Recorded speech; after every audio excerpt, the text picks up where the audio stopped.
Dan supaya kita bisa tahu bagaimana ciri-cirinya orang yang cinta kepada Rasulullah Sallallahu Alaihi Wasallam, kita bisa lihat dari kisahnya para sahabat Rasul Sallallahu Alaihi Wasallam, kecintaannya kepada Nabi Muhammad SAW. Jadi kita punya nggak cinta seperti itu? Karena cinta itu punya bukti, sebagaimana yang dibuktikan oleh Abu Bakar As-Siddiq. Abu Bakar As-Siddiq itu ketika musim hijrah, dari Nabi Muhammad mau hijrah, sedang duduk di rumahnya sama keluarganya. Tiba-tiba dapat kabar kalau Nabi Muhammad jalan menuju ke arah rumahnya, pakai kerudung, ditutup mukanya. Dalam keadaan siang hari yang panas. Kata Sayyidina Abu Bakar apa? Ini nggak mungkin Nabi Muhammad datang di jam seperti ini. Bukan biasanya beliau datang di saat seperti ini. Maka beliau nggak mungkin datang kecuali ada perihal atau perkara yang penting. Ternyata betul Nabi Muhammad ngabarin kalau dirinya sudah diizinkan oleh Allah untuk hijrah. Sayyidina Abu Bakar terpilih menjadi sahabat yang menemani hijrahnya Nabi Muhammad SAW. Maka saking bahagianya beliau meneteskan air mata, nangis. Saking bahagianya beliau nangis sampai putri beliau Sayyidah Aisyah berkata apa? Faraitu Aba Bakrin yabki. Aku ngelihat ayahku Abu Bakar itu menangis. Wa ma kuntu ahsibu an ahadan yabki minal farah. Dan sebelumnya saya nggak pernah ngira kalau ada orang yang menangis karena bahagia. Selama ini yang saya tahu nangis itu karena sedih. Tapi hari ini saya mendapati ternyata di balik kebahagiaan itu ada tangisan, ada tetesan air mata. Jadi Sayyidina Abu Bakar saking bahagianya terpilih menjadi sahabat yang nemeni Nabi Muhammad, saking bahagianya sampai dia nangis. Nah ini nunjukkan cinta kepada Nabi Muhammad. Karena apa? Ketika Abu Bakar dikabari sama Rasulullah, engkau nemenin saya hijrah, Abu Bakar sadar perjalanan ini bukan perjalanan jalan-jalan, ini perjalanan yang membahayakan. Karena yang paling dikejar oleh orang-orang kafir Nabi Muhammad. Abu Bakar sadar ini perjalanan gak gampang, ada bahaya, ribuan bahaya yang ada di hadapannya. Bakal dikejar musuh, bakal dibunuh, bakal capek, bakal ngelakuin perjalanan yang panjang. Jadi ndak enaknya itu banyak. Tapi ndak enak itu semua hilang buat Abu Bakar. Karena apa? Dia terpilih menemani sang kekasih Nabi Muhammad SAW. Bukan gak sadar kalau itu perjalanan bahaya. Sayyidina Ali bin Abi Thalib diperintahkan sama Rasulullah, Ali saya berangkat, kau tunggu di sini, ada amanatnya orang Mekah yang belum saya kembalikan. Kau kembalikan kepada mereka, setelah itu kau susul. Dan kau malam ini tidur di tempat saya. Dikasih tahu Sayyidina Ali, orang-orang kafir Quraisy malam ini membunuh saya. Kau yang tidur di sini, ini serban saya pakai, tidak ada keburukan yang akan menyentuh dirimu. Sayyidina Ali tahu bahayanya tidur di tempatnya Nabi Muhammad. Karena apa? Orang kafir Quraisy mengumpulkan anak mudanya semua, setiap suku satu anak muda, datengin Nabi Muhammad, semua mereka bareng-bareng nyabetkan pedang. Supaya apa? Nabi Muhammad mati. Kalau dituntut kisos, maka nggak bisa ngisos. Karena siapa yang bunuh? Yang bunuh banyak orang. Karena ngebaskan pedangnya bersama-sama. Tahu Sayyidina Ali bahayanya, tapi diterima dengan bahagia. Samaan wa ta'atan, nggak takut. Diambil selimutnya Nabi, tidur di situ. Bahagia yang luar biasa. Karena apa? Karena yang minta Nabi Muhammad lebih mencintai Nabi daripada dirinya sendiri. Dengan apa? Dengan amal yang dia lakukan. Dia sudah buktikan. Abu Bakar sadar perjalanannya bahaya, tetap dilakukan demi Nabi Muhammad. Ali bin Abi Thalib rela tidur di tempatnya Nabi Muhammad, bahaya. Kenapa tetap dilakukan? Demi Nabi Muhammad SAW. Mereka sedang menunjukkan kecintaannya kepada Rasulullah Sallallahu Alaihi Wasallam. Bagaimana cintanya orang-orang Ansor? Orang-orang Ansor ini dapat kabar Nabi Muhammad sudah mau hijrah. Kalau zaman sekarang kan enak, ada WhatsApp. Kita mau pergi ke Surabaya, ngasih tahu kereta saya berangkat tanggal 12 jam 7 pagi, insya Allah setengah 11 saya sampai di stasiun Surabaya. Kalau dulu kan nggak ada. Mereka cuma dengar Nabi Muhammad diizinkan untuk hijrah. Nabi mampir dulu sembunyi di gua. Setelah itu tidak melalui perjalanan atau jalan yang biasa dilalui, karena Nabi harus lewat tepi pantai dengan seorang penunjuk jalan, karena beliau dikejar sama orang-orang musyrik. Belum lagi cintanya Abu Bakar As-Siddiq yang diriwayatkan oleh seseorang yang ngejar Nabi Muhammad, ngajar mau bunuh Nabi. Ketika kudanya dekat dengan Nabi Muhammad, dia ngeriwayatkan, saya waktu ngejar Nabi Muhammad kuda saya sudah dekat sekitar dua tombak, jaraknya sekitar 2 tombak. Ini orang yang deketin Nabi Muhammad, mau nangkep Nabi Muhammad, ngeriwayatkan saya ngelihat Abu Bakar nangis. Jadi Sayyidina Abu Bakar nangis.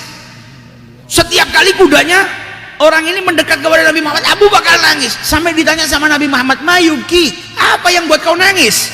"Demi Allah ya Rasulullah, saya nangis bukan karena saya takut diri saya yang binasa, tapi saya nangis karena takut kehilangan dirimu. Saya takut engkau tertimpa bahaya." Dia tunjukkan cintanya kepada Nabi Muhammad SAW.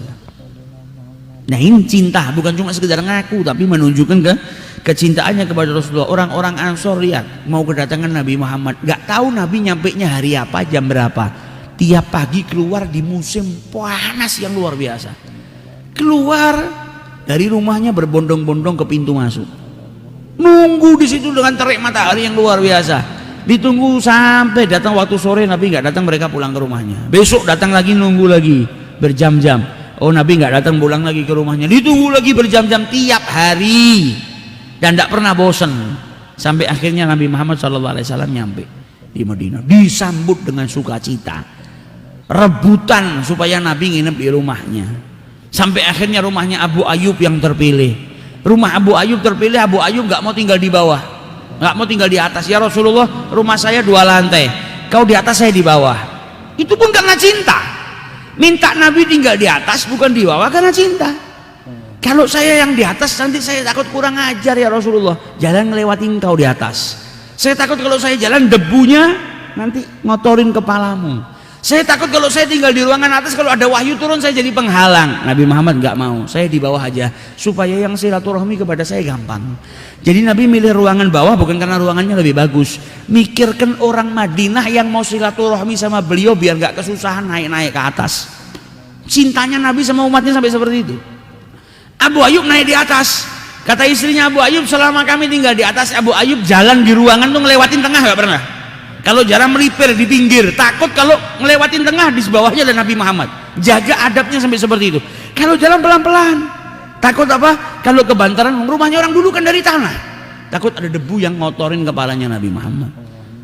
Sampai pada suatu malam tempat nyimpen airnya pecah, maka beliau bersihkan, keringkan air tadi dengan pakaiannya semuanya. Di musim dingin selimutnya pun dipakai buat ngeringkan, takut airnya bocor netesin Nabi Muhammad. Besok kan harinya turun, "Tidak kuat ya Rasulullah, saya nggak mampu tinggal di atas, takut kurang ajar." Hub, cinta yang jadikan seperti ini. Bukan karena ruangan atas lebih jelek, "Saya nggak mampu ya Rasul, kau naik ke atas, saya yang di bawah." Akhirnya Nabi Muhammad pindah pun karena apa? Karena permintaan sahibul bait, permintaan tuan rumah. Jadi nggak pernah milih sendiri Nabi Muhammad, nggak pernah saya tinggal di bawah karena apa? Karena nggak menyusahin umatnya yang silaturahmi. Pindah ke atas karena permintaan sahibul bait, bukan beliau yang milih. Nggak kayak kita mau kondangan aja tanya, "Nginepnya di mana? Ada AC-nya nggak? Kamar mandi dalam nggak? Ada ini nggak?" Nabi Muhammad nggak pakai milih, di bawah buat umatnya, di atas buat umatnya. Lalu kita masih lebih ngalem, nggak ada AC, wah nggak bisa tidur saya kalau ada AC. Nggak ada kamar mandi, wah saya nggak bisa kamar mandi di luar. Nah, Nabi Muhammad semuanya demi kecintaannya kepada umatnya. Nah ini cinta. Apa yang dilakukan sama Abu Ayyub, apa yang dilakukan oleh Sayyidina Umar bin Khattab, mau mati. Orang ditusuk, bayangin Sayyidina Umar itu kan ditusuk, sakitnya seperti apa sih ditusuk? Zaman sekarang ditusuk bawa ke rumah sakit, kasih anti nyeri, antibiotik, jahit. Zaman dulu seperti apa?